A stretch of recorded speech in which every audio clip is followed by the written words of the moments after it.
Let us set ourselves against the spiritual powers of oppression. Now, do not be troubled by any of the supernatural powers, but leave them for God's power to deal with.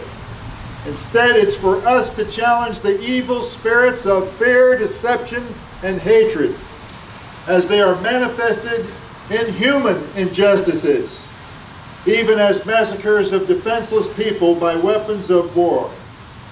Let us not settle for a false unity of compromise with evil, but rather let us be in solidarity with all people of goodwill, regardless of affiliation or ethnicity, black, red, brown, gold, white, even the blue, who are always caught in the middle. Let us be in solidarity against the mechanisms of oppression that seek to coerce and suppress us all.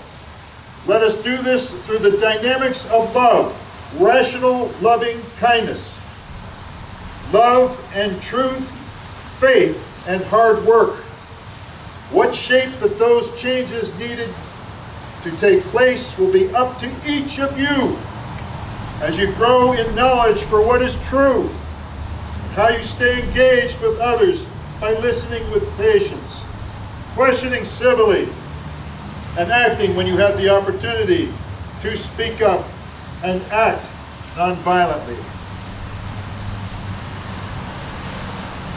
As we conclude our prayer vigil, I offer a brief story from the Christian tradition.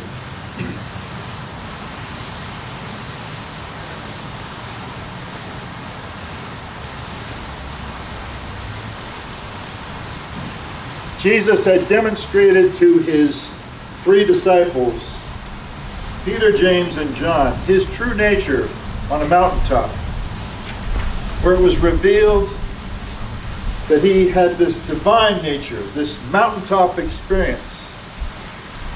But as they were going down the mountain, he urged them to tell no one what they had seen, until the Son of Man, the true heir of humanity, had been raised from the dead.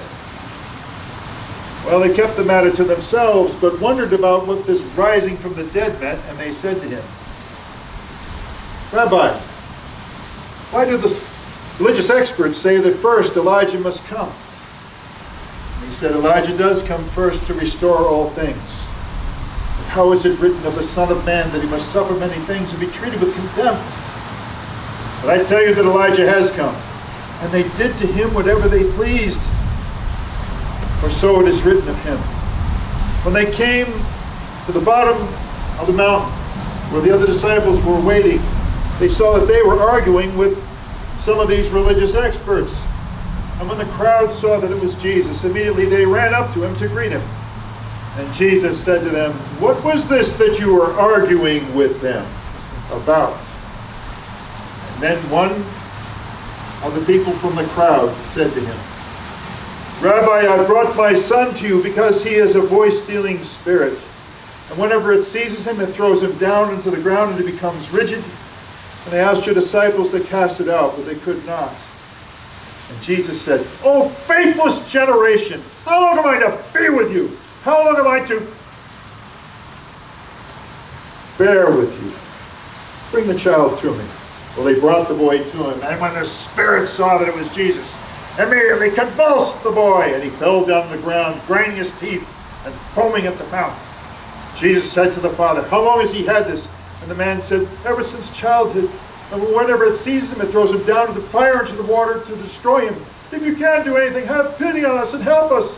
And Jesus said, "If you can, all things are possible to the one who believes." And the man cried out with tears, "I believe, help my unbelief." Seeing a crowd gathered together, Jesus scorned the evil spirit, saying, "You thief of speech and hearing, I command you, come out of him, and never come back."